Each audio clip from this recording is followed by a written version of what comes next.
নমস্কার বন্ধুরা, welcome back to a new blog. আমি মৌমিতা আবারও চলে এসেছি একটা স্যাটারডে ব্লগ নিয়ে। শনিবার আর রোববার সকালগুলো খুব অলসভাবে শুরু হয় আমার। ছেলে স্কুল থাকে না, তাই তাড়াতাড়ি ওঠার চাপ থাকে না, খুব সুন্দর একটা মি টাইম কাটানো যায়। কাল মা এই কেকটা নিয়ে এসেছিল।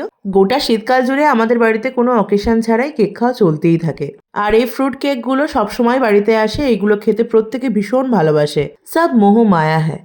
সত্যি এই ডায়লগটা যদি নিজের লাইফেও অ্যাপ্লাই করতে পারতাম না, খুবই ভালো হতো। কিন্তু ওই মোহমায়াটাই তো কাটাতে পারি না আমরা। স্বামী, সন্তান, সংসার, রান্নাঘর, ইভেন এখন তো মেয়েদেরকে নিজেদের বাবা মাদেরকেও দেখতে হয়। এই সব কিছু সামলে নিজের জন্য টাইম বের করাটাই একটা বড় চ্যালেঞ্জ। তো আজও দেরি করে ঘুম থেকে উঠেছিলাম, আর ঘুম থেকে উঠেই এত সুন্দর একটা ব্রেকফাস্ট নিয়ে বসে পড়েছি না। আর সুন্দর করে বসে মি টাইম কাটানো আমার আর হলো না। ঘরে এসে দেখলাম বিছানাপত্রের এই রকম বিহাল অবস্থা। ছেলে চলে গিয়েছে ড্রয়িং এ, আর আমি এখানে ম্যাজিক করে এক তুড়িতেই ঘরটা অর্গানাইজ করে নিলাম। সত্যি এক তুড়িতেই যদি কাজগুলো হয়ে যেত কত ভালো হতো না, নিজের জন্য অনেকটা সময় বার করা যেত। তো যাই হোক, ছেলে, হাজবেন্ড সবাই বেরিয়ে গেলে তবেই কিন্তু আমি ঘরবাড়ি বিছানাপত্র গোছাই। অন্যান্য দিন ছেলে স্কুল থাকে, হাজবেন্ড ছেলেকে নিয়ে একেবারে বেরিয়ে যায়, আর তারপর ওরা বেরিয়ে গেলেই আমি সকাল সকাল ঘরের সমস্ত কাজকর্ম করে নিই। কিন্তু আজকের দিনটা একটু অন্যরকম। হাজবেন্ড একটু দেরি করে অফিস যায়, আর ছেলেকে তো স্নান করিয়ে ড্রয়িং এ পাঠিয়ে দিয়েছি। আজ অনেকটা দিন পর একটা হোয়াইট কালারের বেডশিট পাতলাম খাটে। ছেলের জন্য তো ভরসা করে পাততেই পারি না, ছোট মানুষ প্রচন্ড নোংরা করে। ও জানে আমি হোয়াইট বেডশিট খুব একটা পাতি না, তাই ওর রিয়াকশনটা জাস্ট দেখো। সাদা আমার খুব পছন্দের একটা রং। আমি লক্ষ্য করে দেখেছি, এটা সম্পূর্ণ যদিও আমার নিজস্ব মতামত, সাদা বেডশিট যেদিন পাতি সেদিন মন মেজাজও না ভালো থাকে। ড্রয়িং করেছো? তিন পেজ বলেছে, হ্যাঁ। ক্যারেট আর লাইট 4 পেজ।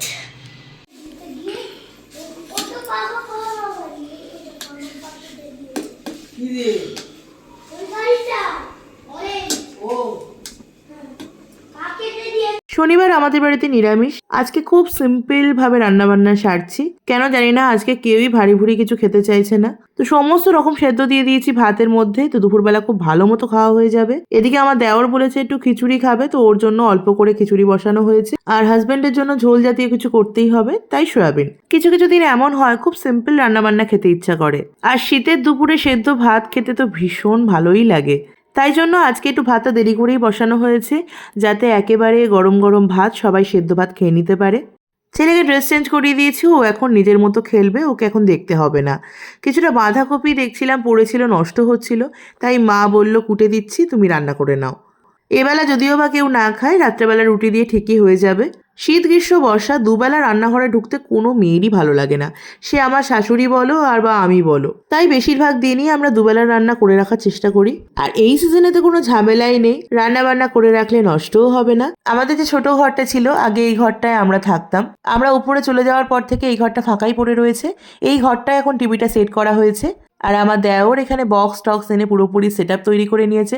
খুব মজা হবে এখানে বসে টিভি দেখতে। সন্ধ্যেবেলা আমাদের বাড়িতে খুব বড় সড়ো একটা টি ব্রেক চলে, তো সেটা এখানে বসেই সারা হবে আশা করি। তো এই যে সব রকম সবজি সেদ্ধ, ভাত আর বাঁধাকপি এইসব দিয়ে জমাট একটা লাঞ্চ সারলাম। লাঞ্চের পর ঘুম আমার একদমই ভালো লাগে না, তাই একা একা বসে কি করব, দেখছিলাম ধুরন্ধর মুভিটা। আর এই মুভিটা নিয়ে তো আলাদা করে কোনো রিভিউ দেওয়ার আর দরকারই নেই। পুরো সোশ্যাল মিডিয়া কাঁপাচ্ছে এখন শুধুমাত্র এই মুভিটাই। ফেসবুক বা ইউটিউব ফোন খুললেই এখন শুধু এই মুভির বিভিন্ন ভাইরাল ক্লিপস, বিভিন্ন ভাইরাল ডান্স আর গায়ে কাঁটা দেওয়া কিছু কিছু ডায়লগ। তো আমার হাজবেন্ডের দুজনেরই ভীষণ পছন্দের মুভি এটা। আমরা হলে গিয়েও দেখে এসেছি, কিন্তু তাতেও আমাদের প্রাণ ভরেনি। ফাইনালি এখন ঘরে বসেও আমরা দেখছি। এর আগেও একবার আমি আর আমার হাজবেন্ড দেখেছি, আর এখন আমি নিজে আরেকবার দেখছি। যে কোনো প্যাট্রিয়টিক মুভি রিলিজ করলেই আমার আর আমার হাজবেন্ডের দেখা চাই। আর এই টাইপের মুভি না হলে দেখতে প্রচন্ড ভালো লাগে। আর রণবীর সিং আর সারা আর্জুনের এই জুটিটাকে যে এত ভালো লাগতে পারে অনস্ক্রিন, সত্যি ভাবা যায়নি। মানে রণবীরকে যে দীপিকা ছাড়াও অন্য কারোর সাথেও ভালো লাগতে পারে, সেটা সত্যিই ভাবা যায় না। আমার তো দুজনকে দুর্ধর্ষ লেগেছে। আর কয়েকটা কথা তো অক্ষয় খান্নাকে নিয়ে না বললেই নয়, পুরো মুভিটাই দাঁড়িয়ে আছে এনার কাঁধের ওপর। যাই হোক, সারা দুপুর ধরে পুরো মুভিটাই শেষ করলাম। তারপর সন্ধেবেলা গিয়েছিলাম সোনারপুর বইমেলায়। আমি পৃথিবীর যে প্রান্তেই থাকি না কেন, সোনারপুর বইমেলায় আমি প্রতি বছর একবার যাবই যাব। এটা ছোট্ট থেকেই হয়ে আসছে, এবছরও তার অন্যথা নয়। তবে এবছর একটু দেরি করে ফেলেছি। আমি যেদিন শেষ, মানে লাস্ট দিনের আগের দিন গিয়েছিলাম। আসলে ঠিক সময় হয়ে ওঠেনি। তো যেহেতু আমাদের সাথে ছোট ছোট বাচ্চাগুলোকে নিয়ে এসেছিলাম ইনক্লুডিং আমার ছেলে, সুতরাং আগেই তো বইয়ের কাউন্টারে বা অন্য কোনো জায়গায় ঢোকা সম্ভব নয়। আগে ঢুকতে হবে এই বিনোদন পার্ক, মানে ফান পার্ক যেটা। সবার প্রথম এখানেই না ঢুকলে আর ছেলের মাথা ঠান্ডা না করলে আমার ছেলে হয়তো ওখানেই গড়াগড়ি দিয়ে কাঁদতে শুরু করে দেবে, আর ভালো মতো আমাকে বই টই কিছুই কিনতে দেবে না। সুতরাং তার মনের বাঞ্ছা আগে পূরণ করার জন্য আগে এইসব রাইডগুলো চড়িয়ে নেওয়া হচ্ছে ওকে, তারপর ধীরে সুস্থে আমাদেরগুলো হবে। ও যখনই কোনো মেলায় আসে তখন এই ড্রাগন ট্রেনটা চড়তেও ভীষণ ভালোবাসে। কি জানি কেন আমার তো ভাই বীভৎস ভয় লাগে, তাই আমি কোনোদিনই উঠি না। ওর বাবাই ওকে নিয়ে যায় ড্রাগন ট্রেনে ওঠানোর জন্য। সাথে আরও দুটো পুচকু ছিল, তারাও উঠেছিল ট্রেনে। আমি কোনো রাইডই চড়তে পারি না, আমার প্রচণ্ড প্রবলেম হয়। আর এদিকে আমার ছেলে আমার সম্পূর্ণ অপোজিট। ও আমি যেগুলো যেগুলো করতে পারি না সেগুলোই ও আনন্দের সহিত নাচতে নাচতে করে। এই দেখো, রাইড চড়ে আর কি সুন্দর বিজয়ীর একটা হাসি নিয়ে আমার ছেলে নেমে আসছে।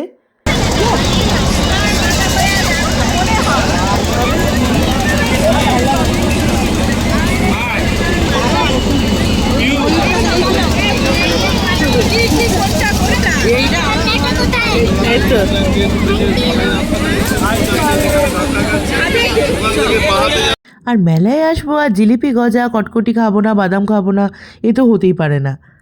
তো এগুলো বেশ প্রত্যেকটাই অনেক অনেক করে কিনে নিলাম। বাদামটা আমি খাই না, বাদবাকি সবই আমি খাই। তো এগুলো চলবে কদিন ধরে আমাদের বাড়িতে, কুটকুট করে সারাক্ষণ খাওয়া হবে। তারপর ঢুকলাম ফুড পার্কে। আর ফুড পার্কে এতটাই বেশি ভিড় যে ওখানে গা গলানো যাচ্ছে না। আর সবার শেষে চলে এলাম আমার পছন্দের জায়গা বইয়ের মেলাতে, মানে যেখানে বুক স্টলগুলো বসেছে আর কি। আর সব থেকে বেশি যেটা অবাক লাগে, বই মেলাতে বই স্টলে বেশি ভিড় নেই, ফুড স্টলে বেশি ভিড় থাকে। তো যাই হোক, এটা যার যার পার্সোনাল ম্যাটার। আমি ওসবে কান দেবো না, আমি আমার পছন্দ মতো কিছু বই তুলে নেব। প্রত্যেকটা পাবলিশারের কাছে আমার একটাই অনুরোধ, বইয়ের দাম প্লিজ এত বাড়িয়ে দেবেন না। আমরা যারা বেকার কিন্তু বই পড়তে ভালোবাসি, আমাদের বড্ড প্রবলেম হয়। আর আমার ছেলে যেখানে আইসক্রিম দেখবে সেখানে তো ওর খাওয়া চাই, আর বাচ্চাগুলোও গিয়েছিল, ওরা আইসক্রিম খেলো আর আমাদের জন্য আনা হয়েছিল রাত্রের রোল। আর আমি এখানে দেখাবো এখন কি কি বই আমি কিনে এনেছি। বিভূতিভূষণ বন্দ্যোপাধ্যায় হলো আমার ভীষণ প্রিয় একজন পছন্দের লেখক। সুপ্রতিম সরকারের গোয়েন্দাপীঠের সবকটা পার্টি আমার পড়া হয়ে গেছে, এটা লাস্ট শুনলাম তাই নিলাম। সর্বদেবী অষ্টোত্তর শতনাম, এটা কে নিয়েছে সেটা আশা করি বলে দিতে হবে না, আমার শাশুড়ি মা কিনেছেন ওটা, যদিও পড়বো আমি। আর এখানে ঈশপের গল্প আর পঞ্চতন্ত্রের গল্প আমি আমার ছেলের জন্য নিয়েছি। এই বই দুটোতে বাংলা ইংলিশ দুটো একসাথে ট্রান্সলেটেড আছে। তো এখন তো পড়তে পারে না, পড়ে পড়ে শোনাবো, আশা করি বড় হলে পড়তে পারবে। তিতাসে একটি নদীর নাম, এই গল্পটা পড়ার বহু দিনের শখ ছিল, তাই জন্য নিয়েছি। চাণক্যের ইতিহাস শ্লোকের একটা বই কিনেছি। তো আমি যদিও খুব একটা স্পিরিচুয়াল পার্সন নই, তাও কিনলাম, দেখি পড়ে ভালো লাগে কিনা। এরপর তিনটে ড্রয়িংয়ের বই কিনেছি, কালারিংয়ের বই, যে তিনটে আমার ছেলে কিনেছে অ্যাকচুয়ালি। তো ও কি কালার করবে ওই জানে। যেখানে গাড়ি ঘোড়া দেখবে সেটা বইয়ের মধ্যে হোক আর এমনি গাড়ি হোক, ওর কেনা চাই। তো যাই হোক, কিনেছে, কতটা কি কালার করবে সেসব জানি না। মেলা থেকে ফেরার সময় আমাদের সবার জন্য আমার হাজব্যান্ড রোল কিনে নিয়ে এসেছিল, এগ চিকেন রোল, যেটা আমার ভীষণ ফেভারিট। তো আমার থেকে তো আমার ছেলেকে ভাগ বসাতেই হবে। একটা টাইম ছিল আমি আমার হাজব্যান্ড এই সমস্ত টাইপের খাবারগুলো খেতে ভীষণ ভালোবাসতাম, যদিও এখন শারীরিক কন্ডিশনের জন্য আমরা এসব খাওয়া ছেড়ে দিয়েছি, তাও মাঝে মধ্যে তো চলেই। কিন্তু এখন আমার ছেলের মধ্যে দেখছি এইসব খাওয়ার টেন্ডেন্সিগুলো গ্রো করছে। তো আজকের মতো ভ্লগটা এখানেই শেষ করছি। সবাই ভীষণ ভালো থেকো।